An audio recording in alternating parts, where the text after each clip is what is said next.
This is the Wait For It podcast. Hey everyone, welcome back to the Wait For It podcast. I am your co-host, Phil Barrera, aka Phil the Filipino. And I'm your other co-host, Mr. Eric Almighty. And for this edition of the Game Room, where it happens, we're not just going to reminisce about a game. We're going to reminisce about an entire genre. And that's a type of game that they just don't make these days the way they used to. And that's those classic sports games, those arcadey, fun sports games that, Phil, just don't seem to exist in 2025. This is going to be a very much a old man get off my lawn type of episode, and a type of game that they, like you said, they just don't make anymore, and I think they're kind of afraid to make, and we'll talk about that here as the episode moves along. So very excited to jump into this conversation. It's just going to be a fun, light convo and probably a relatively short episode, although we do say that a lot, and then we got 45 minutes out of the bad guys the other day, so who knows what's going to happen with this episode. But as you can tell in the title, we're going to be talking about classic sports games from our childhood, and also also more recent as well. So if you want to keep up with the Way Forward podcast and any other games that we have talked about here on this series, make sure you stick around to the very end, and we'll let you know where you can find all the rest of that content. But yeah, Eric, let's just jump into this here. And when we're talking about classic sports games, we're talking about your NFL Blitzes, your NBA Jams, NHL hits, even to an extent like a Tony Hawk's Pro Skater, some of the old WWF, WCW games. When you think about this genre, Eric, I know your brain goes to a specific set of games. So where would you like to start? Because really, we could go anywhere with this conversation. Yeah, and that's interesting, right? Because we were talking in the pre-show a little bit about how we might want to tackle this. And I think for me, maybe let's start by talking about like why we wanted to do this episode. And then I personally have like a holy trinity of sports games. I have 3 games that I consider to be like, if I was to die tomorrow and I had to play only 3 of these games in this genre, what would they be? And there's so many to choose from, so many honorable mentions, but I think we could probably circle around that, because I feel like, I'm pretty sure actually that ours will be completely different. Actually, pretty confident. So Phil, I guess I'll just kind of kick things off with the fact that, being born in the 90s, and I know you're like, I think you were born in the 70s, like early 80s, so it's a little different. I'm born in 88, so I'm barely an 80s kid. Okay, still an 80s kid. Yeah, but again, I was born before you, and you're now older than me, so. That's not how that works. Yeah, there'll be a generational difference in this episode. There's not a generational difference at all. Phil, you can't keep interrupting me. I know that's an 80s thing, but you can't keep chiming in. So generational differences on this episode. But being a 90s kid, I really feel like, Phil, and this is why I chose this as the cover art for this episode, it was around 97 with backyard baseball, these backyard sports games, where I'm not saying there weren't like sports games in arcades, you got your NFL Blitzes and stuff like that. But like when we talk about like video games in general, I felt like it was around this time where this became like a craze. It became something very popular. And again, not that it hadn't been done before, but we started to see an influx in the mid to late 90s going into the early 2000s of people taking very popular sports genres and just meshing them into that arcadey fun style, giving characters big heads and being able to jump 1,100 feet into the air. Like, again, all these type of little things where you would be able to have a lot of fun. And at some point we turned into wanting to make these sports games more realistic. And that's probably happened in the last decade or so more than ever before. So when we played a game in 2025 like Rematch, which kind of gave us like similar vibes of a game that we really missed, a game style we really missed, it made a lot of sense to jump into this particular theme, this particular topic. So Phil, again, I know you're going to have an extreme difference based off of, when you were born, but what was your kind of like thought about this whole genre as a whole from the early days to now? Early days is crazy. So back in the day. Sorry, back. So with this, like, again, back when I was like a kid, you know, like growing up in the 90s, it was kind of, I didn't play a whole lot of non-sports games because I was also a very active kid. I was playing baseball, I was playing soccer, I was playing basketball. So I wanted to play games that sports was basically my entire life. Sports and Nickelodeon, like that was my entire personality back in the 90s. So games like NFL Blitz. I remember we would go to a community pool in the town that I grew up in Michigan, and I always had to make sure I had quarters to go play NFL Blitz, the very first NFL Blitz, because we had never had anything like that. It was just Madden or Game Day Football or Quarterback Club. Like those were the sports games that were out, like simulation style, like we have now. So when something like that, like you said, like Big Head Mode, and you could late hit everybody, and like stuff like that was just totally unheard of. So those kind of games you can like hear them in the arcade, like when we go to leaderboard, and that's one of the games we always seek out is NFL Blitz. It's always a whole lot of fun. And then when you talk about the backyard baseballs, like you said, for me, NHL Hits is one I'll definitely bring up here in length in just a moment. And honestly, what it comes down to now is people are afraid to make these games because of concussions. Like that's everything. It's why you don't see headshots in wrestling. It's why they don't glorify the big hit. Remember, like in the early 2000s, you could Google Ray Lewis big hit compilation, and it would go at whatever viral was back then. People would look for those hits, and then now we see what these older players are going through now, and everyone's like, ugh, we should probably not make a game where you decide to give an NFL player, a football player, pills to get them back onto the field.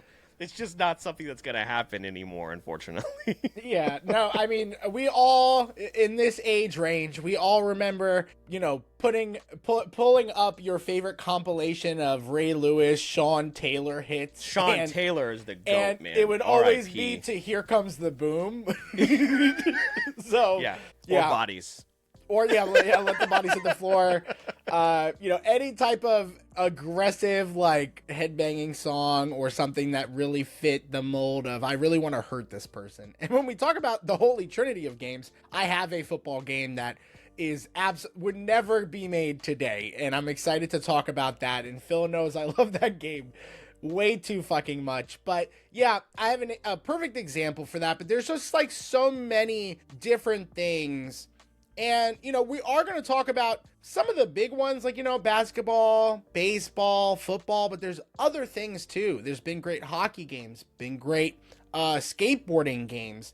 We'll definitely bring up wrestling. Did you play Hot Shots Golf? Why does that sound so familiar? Hot Shots Golf. It was a PlayStation game. It was out in the PS2, 3, and 4. Oh, yeah. And I miss Hot Shots Golf. I was going to say there's probably some really great golf games too. There's just so many different types of sports. We mentioned wrestling a little bit as well, and there'll be a couple of arcadey ones we probably bring up. So it won't just be the big sports that like you may know of. There's just so many different genres, Phil, that there was something coming out for every single type of sport known to man, and now we can barely get a consistent one for a single genre, and I just think that's a bummer. So, what I'm thinking is that we talk about our kind of like holy trinity, our top 3 of sports games, and we kind of see where the conversation takes us.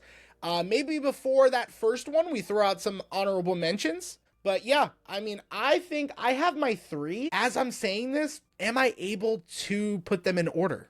That is going to be tough. So, yeah. Phil, do you even have your 3 in mind? I do, but putting them in order, I know what number 1 is. So okay. I think between 2 and 3, it would be a little difficult. I guess we'll just start here. So number 3 for me would be like the Hot Shots Golf series, just in general. Golf, why do we like Top Golf, right? You just go in and you smack the shit out of the ball. I don't want to putt. I don't want to chip. I want to go in there with a driver and just smack the shit out of it and make it go as far as possible and rack up those points. And yes, you did have to do some of those other things in Hot Shots, but because it was so cartoony, arcadey, it had really fun courses. It had really like wacky looking characters, and I really do believe that there could be a community that would want to play that game now. And there are games that are kind of like spiritual successors that are out, but they're not. There's like Everybody Golf, which I think was similar, but that might have been a VR game if I remember correctly, or maybe that was just a different series. I'm not 100% sure, but regular golf is boring. All right, I don't think we have any listeners here that just watch the Masters on a yearly basis. Once Tiger Woods, I mean, he's still active, but once Tiger Woods was out of his prime, my interest in golf also left. I listened to this sports radio show on ESPN, which is absolutely terrible, but like it's one of the only things left that I still listen to on ESPN. And one of the producers on there was trying to argue that these two golfers, whose names I cannot remember, have the best rivalry in sports. And I was like, who the fuck are these guys? Like, I understand a one-on-one rivalry, like people wanted it to be Tiger Woods and Phil Mickelson back in the day, and it really wasn't. Tiger Woods was just really good. I understand that one-on-one rivalries like tennis, Serena versus Venus, stuff like that. Federer versus Nadal, those are cool. But I don't know who these golfers. I think it's like Brooks Koepka and somebody else. But the regular, just day-to-day sports fan doesn't know who those people are, and it's one of the most frustrating takes I've ever heard on a show that has a lot of really stupid takes, which I don't know why I listen to it. But when you can make something really mundane a lot of fun, like the Mario Golf games are also any of the Mario sports games, really honestly, like Mario Strikers, Mario Golf, Mario Tennis, all of those are top tier, almost made the list as well. But yeah, I would definitely put Hot Shots on there, and I would love to see it make some kind of return, even if it was just like a spiritual successor on Steam. I would play it. Yeah, I mean, that's a great choice. It's, again, one I like forgot about, honestly. And you obviously have been more into like some of those subgenres of sports than I have, like your golf, your hockey, over the years. But yeah, I mean, that's not a bad choice at all. I think, man, for me, because I didn't really Which one of these three are you gonna?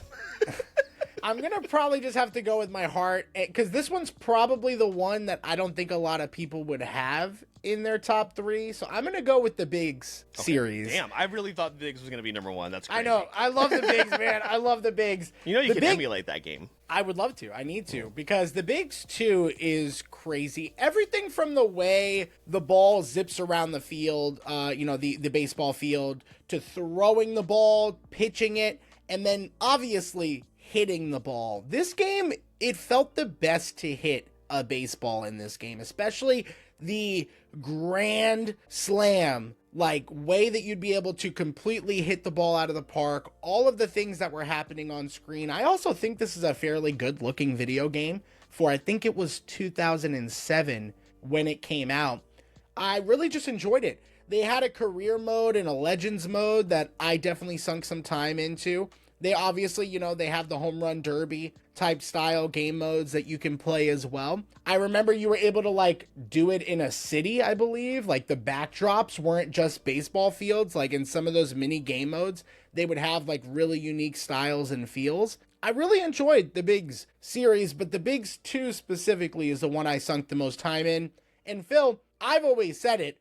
I feel like baseball is like such a boring sport to watch on TV, but going to a baseball and a perfectly crafted baseball game, yeah, sign me up for that. I mean, everybody knows about backyard baseball. That's a close contender, but this one I think just brought the actual realism, a little bit of baseball, like the actual franchises, the setting, and it just elevated it with that arcade style, where backyard baseball, again, was very much just kids playing baseball in their backyard, which is a different vibe, although Pablo Sanchez, MVP. The GOAT.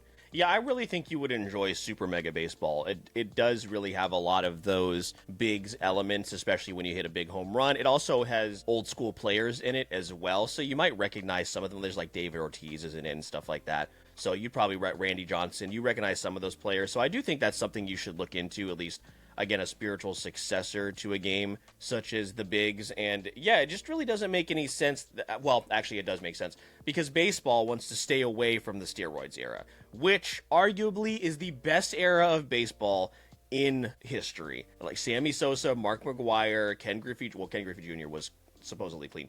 But those guys, watching those guys, Jose Canseco, watching those roided up guys, Barry Bonds with those giant heads, hit dingers out of the park, man. That's the baseball that I want to go back to. And you're right, going to a baseball game is one of the most just kind of relaxing, fun experiences you can do with a group of friends, have a beer, enjoy a game, have a hot dog.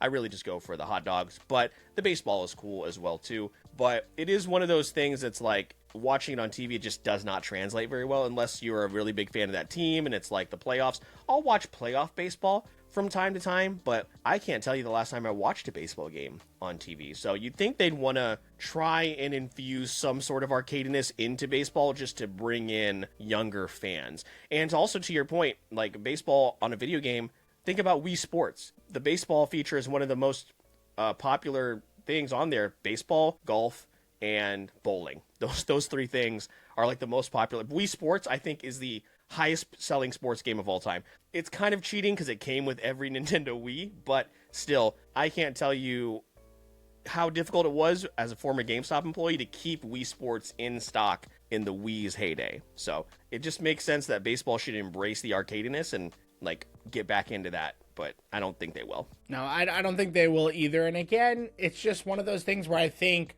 baseball specifically just was in such a time capsule when it came to games. I don't think they'll really ever replicate that. But yeah, again, the Bigs is one of those games where I think almost kind of like, you know, Hot Shot Golf. Like it's one of those games that's like a personal choice where like I think the next two are a little bit more wide appealing. So I'm very curious where you're going to go for number two, because while you know what my top three are, I don't know what yours are. So I'm going to be very curious to see what's number one. I thought I was pretty comfortable with where I was going to put 1 and 2. Okay, yeah, just based on how much I played them, I will put FIFA Street, the original FIFA Street, which came out in, give me just a moment. I think it was FIFA Street 2, actually, was the one that I was really, really into. That's the one I think we played a lot on the original Xbox that I had. Yeah, FIFA Street 2. And this game came out in 2006. It was part of the EA Sports Big publisher, so all those games that they put out back in the day. And this is, again, a sport I don't care about, which is why it's pretty crazy we're so invested in Rematch, because it does, while it's not full-on FIFA Street, it is arcadey enough and rewarding enough that it brings back a similar feel to the FIFA Street series. This came out on all consoles, as well as mobile phone. That's interesting. I remember when they tried to throw every single EA game on a mobile phone, but FIFA Street was so incredibly arcadey. It had a lot of those big-name players as well that, like, you know, international football fans would recognize, like Pele. I'm pretty sure, is that, who is that on the cover? I don't know any of these players. I apologize. I think I don't know if that's Ronaldo. Was he still playing in 2000? So was he playing already in 2006? Ronaldo's been playing for a while, right? Yeah, I don't know. But between FIFA Street 1 and 2, those two games, I think this is Messi on the cover. Yeah, Messi is on the cover of the first game. But again, there was just something about the freestyle. So it very much was, it basically was just like NBA Street, except with soccer. And I think with soccer, it's a little bit more impressive because you're pulling these tricks off, like obviously with only your feet. And the type of goals that you could score, the team ups you could do were just so much fun. And then by the time FIFA Street 3 came out, they were trying to make it a little bit too, like, much of a simulator, like it was too much like regular FIFA. It was still arcadey, but it just wasn't the same. So when that one came out, it was like a huge bummer. So I would even like to see Rematch go deeper into the FIFA Street-esque style of gameplay, because really the only thing you can do, Eric, is like that one trick, like where you pop the ball over their head, right? I want FIFA Street 2 where I'm like literally crossing over people like Allen Iverson with a soccer ball. That's what I want. And these crazy tricks, and then also the really cool goal animations, like when you, like in NBA Street, like when you did an alley-oop, there was stuff like that in FIFA Street and FIFA Street 2. And I would just love for them to bring that back. Like FIFA, well, first off, the FIFA name doesn't exist anymore. That's why it's like FC 25 or whatever. But they could definitely build a game like this, and I don't think there's any negative connotation as far as I know. And if there are any football fans listening to us, let us know. But I don't think there would be any negative connotations to having this style of game still stick around. I don't know if maybe it didn't sell very well, or it was just, again, remember back in the day, like back in these times, there were just so many of these types of games, so maybe they were all a dime a dozen. But I would love to see this style of football/soccer game come back, and I would pay good money. Yeah, I know what you're talking about. It had, wasn't like, good. Was it NFL Hits? Not Hits. No, and Hits is the name of the NFL Tour. It was NFL Tour. Tour. Oh, yeah. That game sucked, dude. I wanted to enjoy that game so much. Yeah, it's and I awful. just couldn't. And then in the new Maddens, they've tried to infuse a little bit of Blitz-style gameplay into that. Not hits-wise, but like as far as jumping off walls and making crazy trick plays. It's just not fun. So, yeah, keep anything like that away from EA, and maybe we'll be back. Yeah, FIFA Street was one of my honorable mentions. Honestly, it's probably 4 or 5. Like, it's right outside the cusp. Any of the first two, and I didn't hate the third one, but any of the first 2 FIFA Streets specifically, there are 2 things I want to mention and add to that game. Is one, where like we're playing Rematch and enjoying it for very similar aspects. Rematch still has a little bit of that like challenge because it's a bigger field, but like FIFA Street shouldn't work with this small of like a field or a map. Mm-hmm. It was very much a homage to like a street football, like people playing it in Brazil, playing it in Mexico, playing like on the road. Like it was they nailed that aesthetic. Yeah, and it shouldn't work, and it just does. And then my other favorite thing is just the fucking replays. The replays were so good in that game. So yeah, just from the gameplay, the thing about all of these games is that they're not all very challenging, but you can get like really good, like with practice. Like they're not extremely challenging where it stops newcomers from wanting to play it. I think one of the things that I noticed the most when it came to these type of style of games is this is the type of game you could bring on a friend to play with you who's never played the sport or never watched the sport before, and they can find some fun and enjoyment in it. So FIFA Street's just such a great example of that. And I think also my number 2 is a great example of that. Now, I've really had to sit here and think about this. It's tough. Maybe 1A, 1B situation. My next one is NBA Jam. NBA Jam is so good. It's so much fun. Phil, as the basketball person, you not enjoying this game as much as me hurts me. It does. It really does. Because this really encompasses everything that I'd like to see in like an arcadey basketball. Yeah, sure, you got the big head mode and stuff like that, but the real fun here is not just shooting the ball, but obviously dunking it. Like if you're gonna have an arcadey style basketball game, the dunks have to feel special. And God forbid you get on fire and you launch yourself millions of miles into the air to dunk that ball. How that glass doesn't shatter each time, I'll never know, but it's such a fun game. It's probably the most popular series that I'm going to have on my list, and shouldn't be surprising to see it on many others. But whether you're playing it arcade style or whether you're playing it with a controller, I've always had equal amounts of fun. Add in the fun of playing as a mascot and like the little modes they have. It's nothing genre breaking. It doesn't really reinvent the wheel. It does things at a simple pace that they just should be accomplishing. And I think for that reason, I've just always appreciated this series. Shout out to the On Fire edition that I played on the Xbox more times than I could count. Yeah, for me, the reason I think I don't resonate with this as much as you do is basketball is one of those games where I prefer simulation style because I am such a big fan. So, and also you just whoop my ass in the 2010 version. I'll also be honest, like you just got so good at that game. I was like, how are you putting this much time into NBA Jam? I will say there is a fun spiritual successor that we play at Leaderboard. It's called NBA Superstars, and it's not the exact same, but it is a good time. So if you go to an arcade and you see yourself and you see the big arcade box, it's pretty fun. And it is nice to play with like the updated players as well. So but yeah, for NBA Jam, it is a whole lot of fun. I just wasn't as good at it because again, I was focusing more on, like, I've been playing NBA Live and then NBA 2K since like 1998. Like that was my basketball experience. The only other game that I played that was similar, there was a basketball game on the Sega Saturn, and it was centered around one player. Oh my god, what was it? I'm so dating myself here. I am so mad about this, but it was a basketball game. Michael Jordan. No, I think it might have been Kareem Abdul-Jabbar. Like it was What? He was like the only licensed player in the game. Late 70s, early 80s. I hear you. No, it came out in the Sega Saturn, which was in the 90s. I did also have this. Oh my god, I forgot about the Space Jam game on Sega Saturn. That game was so good. Oh my god, I forgot about that. But anyway, NBA Live, that is also a series that should just simply exist right now. Like, why wouldn't I feel like it would be very, it's all about content creation and streaming now, right? I think it would be very much appealing to streamers.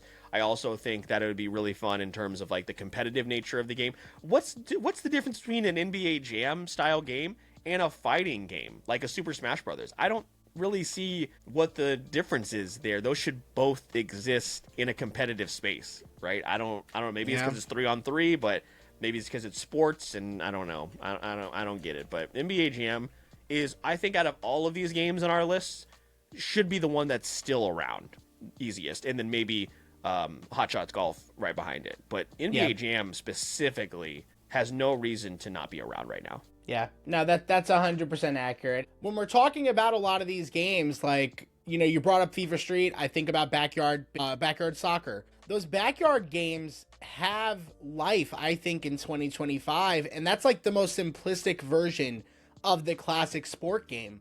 So when we're talking about an NBA Jam, I think it's totally doable. It's totally doable. If people want those older games, they definitely would enjoy like an NBA Jam, a FIFA Street, which is why I think Rematch, despite having a price tag, I think it really should be probably a free-to-play game at this point. Even if you want to charge for it, it should be like $10 or $15. If Yeah, you're gonna not 30. If you're gonna have a battle pass, you know. Yeah. So I think that's probably why. I mean, it shows up a lot in my algorithm, but I'm also playing the game, so I don't know how much it's showing up outside of us. Agreed. You know. Agreed. No, 100%. Yeah, and I just think it's one of those things where they made a mistake there. I think a lot of these could be like very cheap or free to play games, and people could really just sink a lot of time into them.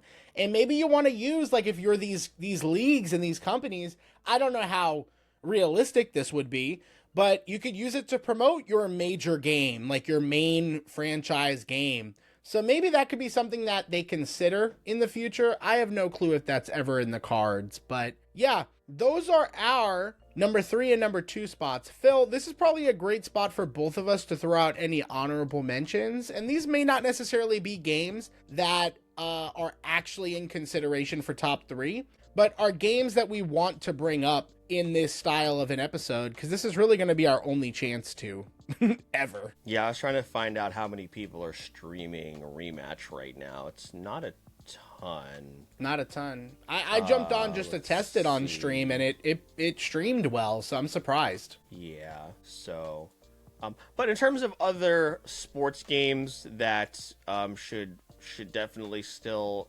exist, I'm trying to think of some of the other ones. While I look that up, Eric, what did you have for other honorable mentions? Because I need to kind of look up some here. Yeah, no, that's totally fair. So for me, I'm going to bring up just a couple. You know, we talked about the backyard games, and I really just wanted to highlight backyard soccer. I recently played that on stream, and it's really fun. It's still really, really fun. Also, backyard football is definitely one that was in high consideration. I think out of all the backyard games, I like the football one the most. But going back and playing soccer, I'm not really sure now. I will call out WWE Crush Hour, which was a racing game that I recently reminded myself existed. And of course, you could bring up any of those classic wrestling games. Here Comes the Pain.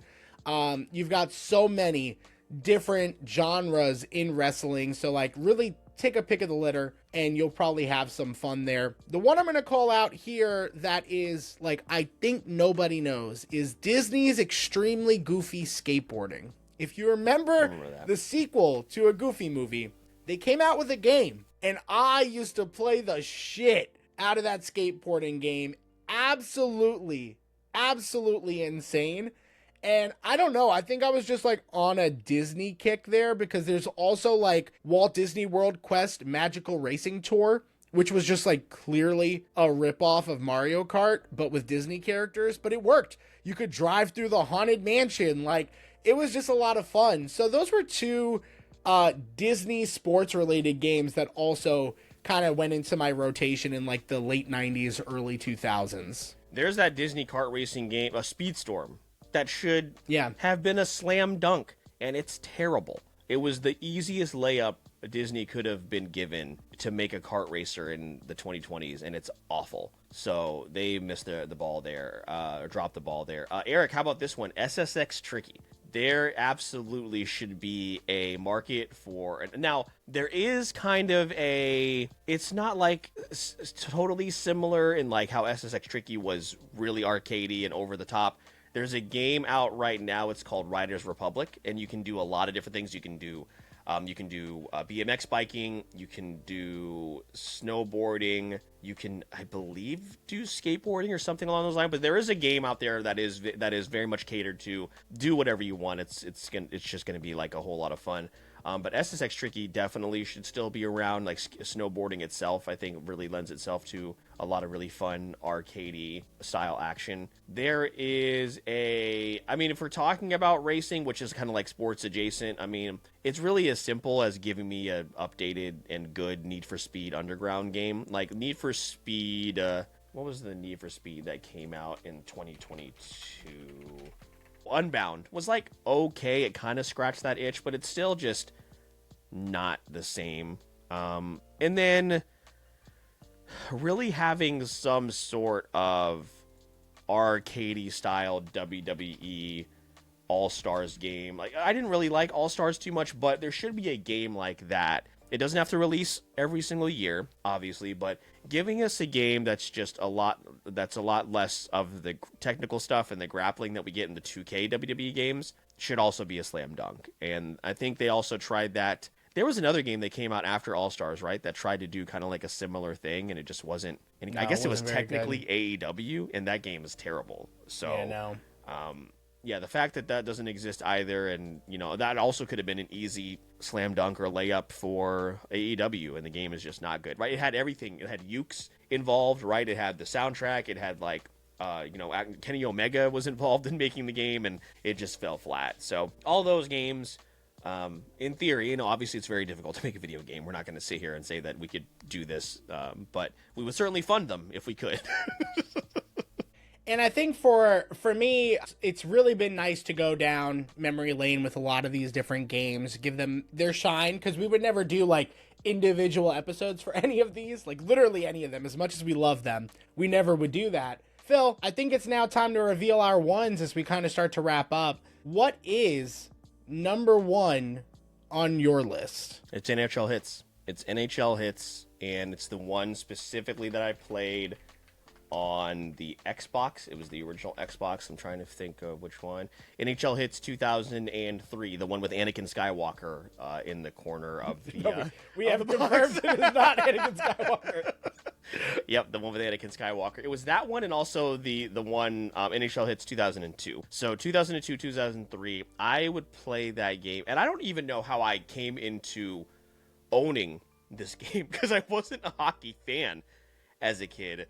I think I just knew that it was adjacent to the NFL Blitz series and all of those things. So I think somehow I ended up with it. I don't know who bought it for me or if I purchased it. Who knows what was going on? But hockey specifically lends itself to this type of gameplay. First off, it's in the name, Hits. So obviously hockey is a very physical sport. It's got the toughest people playing that sport. And then also it had the element, Eric, of the being on fire. So if like one of your players started scoring a lot of goals, they could catch fire, they could spin move, they could juke people out and just start scoring goals at fucking will. And it was so much fun. And you would always get in shootouts too. It was pretty, you could get the difficulty to where it would be really competitive against the CPU.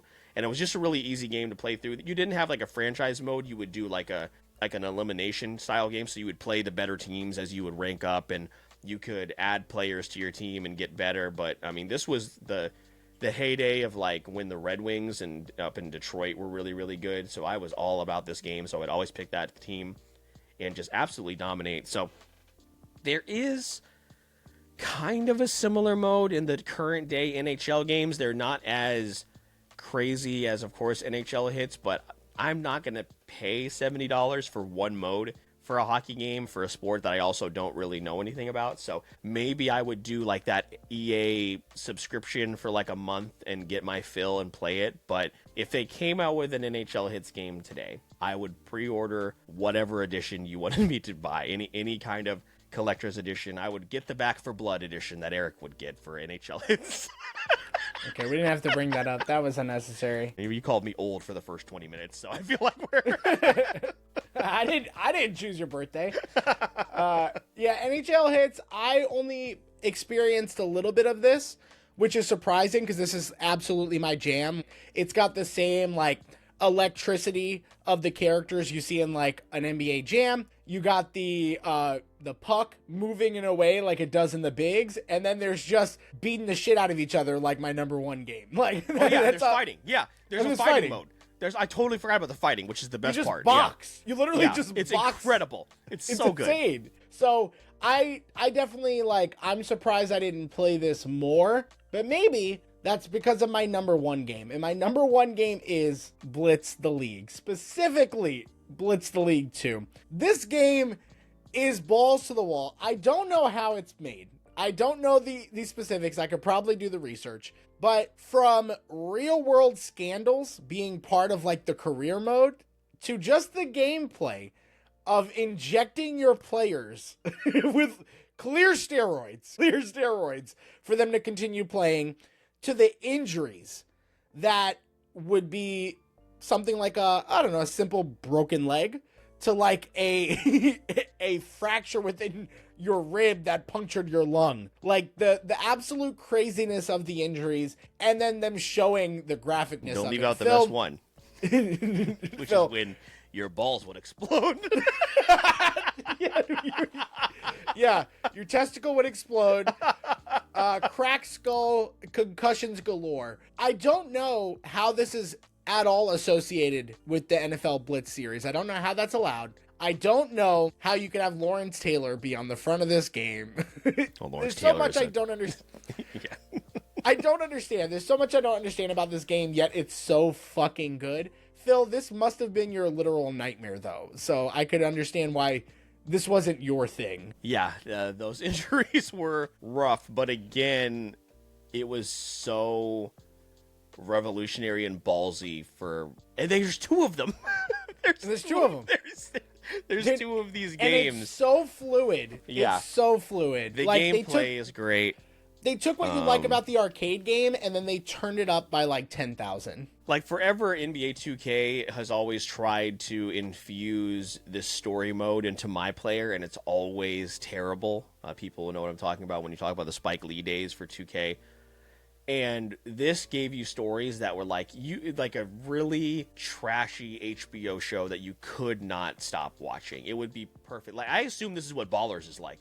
I'm never gonna watch Ballers, but I assume this is just Ballers. It's like yeah. this. Yeah. So, unfortunately, this would never come out today. It would have to be some sort of independent publisher on Steam. So maybe there is something that exists like that's in similar vein, but like I can't imagine people putting, like, a publisher putting this much effort into stories, into injuries, into gameplay, all combined. You probably maybe get like one or two of those things out of the 5 you wanted. But yeah, the fact that this game exists and that it was successful enough to have a second one before they were like they pulled the plug on it is pretty crazy. But even if you wanted to do the original in NFL Blitz, I don't know that they would do it just because of how violent it was, and they want the game, even though it is in nature an incredibly violent sport, and all those athletes know what they're signing up for. I'm pretty sure they would sign on for a new NFL Hits video game, NFL Blitz video game. But yeah, unfortunately, this one is probably stuck in the past and will stay there. Yeah, and seeing the ratings for some of these games that we've talked about really just like pissed me off. So if you want to just be in a bad mood and you like these games, go look up like the Metacritic or just like the scores in One general. of the reviews for FIFA Street 2 from like IGN or something said it didn't nail the essence of defense. Bitch, I don't want to play defense in NFL Street. What the fuck are you talking about? I don't get it, man. I genuinely don't understand it. But so annoying.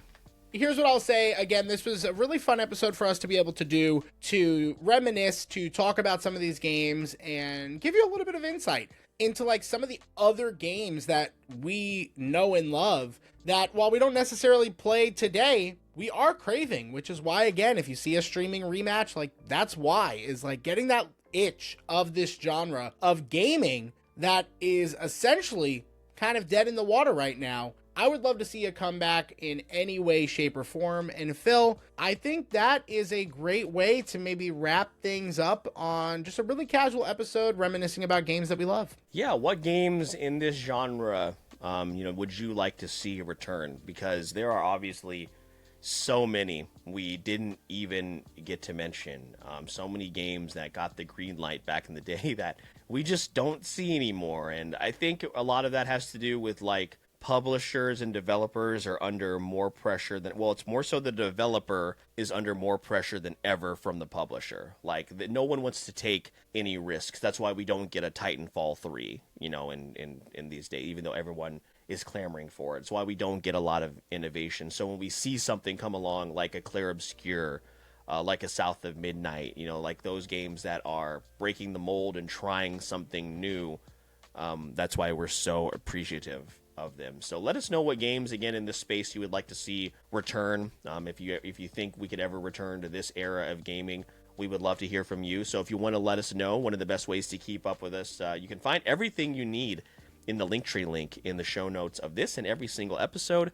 Follow us on social media over at Instagram, TikTok, join our Discord channel. Also find a lot of our content on YouTube, and we are streaming on Twitch a whole lot as well. If you want to support the show, you can head on over to Apple Podcasts or Spotify, leave us a 5-star review, like, share, and subscribe on YouTube. That is very beneficial as well. And follow Eric and I as well on our personal channels. You can find those pretty easily while you're searching through everything as well. But if you find yourself wanting a little bit more from the podcast, getting these episodes earlier, getting behind the scenes stuff about how all this madness comes together, Eric will let you know a little bit more about that before wrapping us up. Yeah, so that is through our platform on Patreon, where patrons of the show are supporting us monthly, and in exchange, they are getting exclusive perks like behind the scenes and early access to episodes like this one. So shout out to all of our patrons: Briar, T3 Cato, Vintage Macaroni, Corey from The World Is My Burrito, and Nick Casparo, the author of the Vitellarium series. Several of these people that we hopefully had a good time with at InfinityCon in Tallahassee. It was a great time, really enjoyed the convention, and hope that you guys follow us along for a lot of these journeys that we're doing here locally, here in Florida, and everything that we're doing beyond that through social media and the podcast. All those free things that Phil mentioned go a long way, and if you can go the extra mile to support us more, Patreon is the place to do it. With all that being said, my name is Mr. Eric Almighty. That is my co-host, Phil the Filipino. And please don't forget that we release new episodes every Wednesday for the podcast, and all you got to do is wait for it.